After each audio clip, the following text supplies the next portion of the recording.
Welcome to Ogle's channel. Thanks for watching today. And let's talk about Teenage Mutant Ninja Turtles Shredder's Revenge, coming out on pretty much all systems at this point. And we finally have a release date as well. And the release date is going to be on June 16th. And they also announced Casey Jones as a playable character. So now we have the four Turtles, April, Casey Jones, and Splinter as all playable characters inside the game. Now last week I did make a video on exactly what's included in the collector's edition, of the physical edition of this game. And that was for the European version. And I suspected that the United States version would be the same thing for the collector's edition. But I could not have been more wrong. Limited Run Games, which is handling the physical editions, has actually announced two separate collectible editions or collector's editions for the United States. One is just simply called Classic Edition, and one is called Radical Edition. And they actually have some pretty cool stuff in it, especially or more so, the Radical Edition than the Classic Edition. But let's break down exactly what's included in each of these two editions and when you can expect to get a physical copy of the game, because June 16th is actually only for the digital release of the game. Physical release is going to be a little bit later, but we'll get into that. Alright, so the Classic Edition here is going to be running for $65 or $64.99, and of course you are going to get the game itself, and you can take that game and you can stick it inside of the steel case here. And the steel case is pretty cool looking, as you can see there.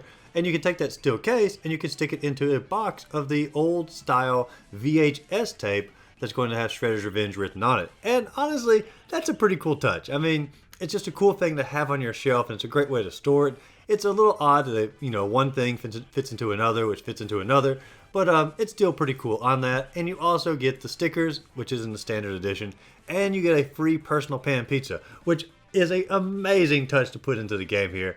I mean, no one's really going to cash the coupon, but it just reminds you of actually getting the arcade edition on the NES way back in the day, getting that free Pizza Hut coupon. I'm really glad to see they actually partnered with Pizza Hut. That's pretty awesome. But that's all that you get for the Classic Edition. So it is a little bit of an upgrade from the Standard Edition, because you get the extra case, and you get the VHS case box, and you get a free personal pan pizza. Is it worth the extra $30 to go from $34.99 to $64.99? I mean, that's up for you, the buyer, to decide. But if you are interested in getting the Classic Edition, if you look down here at the bottom of the page, it says products are typically not expected to ship until 8 to 9 months after the pre-order window closes. Future production updates will be visible on the product page and your account page. All orders are considered final and cannot be canceled. However, the main part there is it's shipped 8 to 9 months after the pre-order window closes.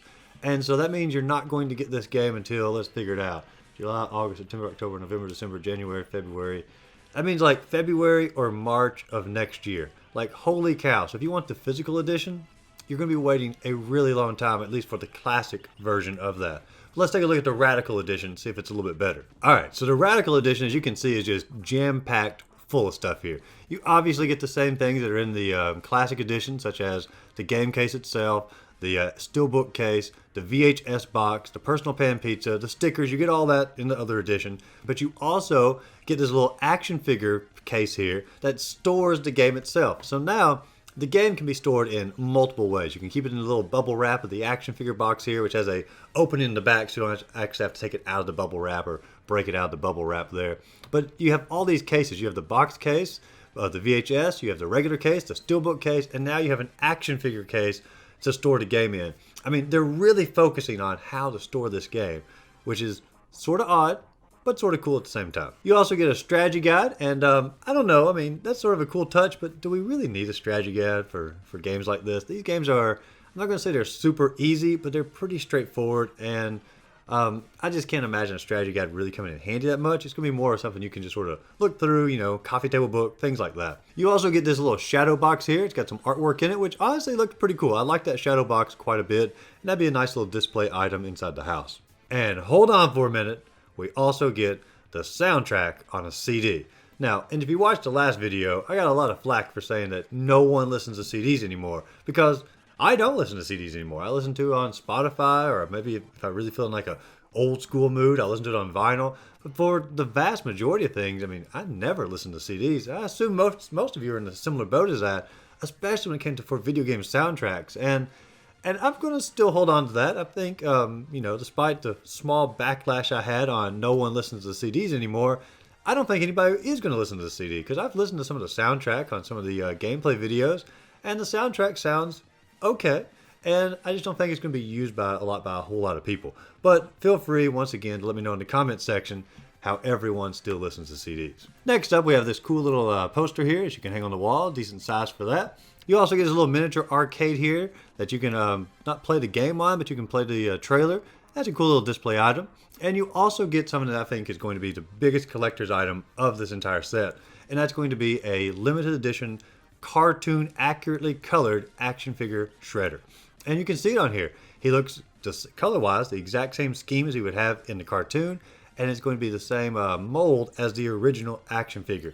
And some of those turtle action figures, holy cow, they've shot up in price over the last several years. And I really think that this is going to be the most valuable part of the entire Radical Edition set here. Because that's something that will pull in not only just simply collectors of the video game world, but it's also going to pull in collectors of the Ninja Turtle action figure world. So to me, that's going to be the part that's going to be worth your money long term in a Radical Edition set. And of course, if you look down here at the bottom of the page, it says once again, 8 to 9 months after the pre-order window closes. So you're looking at like February-ish before you even get to Radical Edition. Once again, this is a really long time to wait to get your collector's edition or the Radical Edition of this game. And so you're going to end up just downloading the digital edition because you want to play it well before that. And I don't like how Limited Run is sort of double dipping on the purchasing of the game when it comes to that. I mean, even if you wanted to get the standard edition of the game, physical edition, you're still not going to get it when the game is released. If you go to Limited Run Games website, at the bottom for the physical edition, just the standard one, it says 4 to 5 months after the pre-order window closes on that one as well. And so you're looking at, let's think, July, August, September, October, November. It's going to be like Thanksgiving before you even get the physical edition of the game, the standard regular version. So no one's going to purchase the physical only edition because they're going to want to play it before Thanksgiving. I mean, that's how it is. So everyone's going to buy the digital version and they're going to double dip and get the physical edition. And I don't have a problem if you want to do that, but I think it's sort of wrong for a game as hyped as Ninja Turtles to make you sort of double dip on it. But, you know, let me know in the comments if you disagree on that one as well. Overall, I am really excited for this game to finally come out. I can't wait to play it and relive some of the old arcade retro memories when it comes to it. Obviously, in a new format, I'll be playing as Splinter in this game, and I've never got to do that in the past, so that's obviously a really exciting feature. I hope he's not like an unlockable character, because I really want to play with him from the get-go. But obviously, I'll be getting the digital version of this game because I want to play when it comes out, and I'm still sort of on the fence if I want to double dip and get one of the special editions. I probably wouldn't go for one of the lower ones. I'd probably go for the Radical one, but that $200 price tag is pretty darn expensive. But I do know that action figure inside that set is going to increase in value as the years go by. But what are your thoughts? Are you going to get the Classic Edition? Are you going to get the Radical Edition? Are you going to get the Standard Edition? Or are you just going to download the digital version only when it finally comes out next week? Let me know in the comment section down below. And if you enjoyed the video, be sure to like and subscribe to the channel. As always, go out there, find a great game to play, and just simply have a great rest of the day.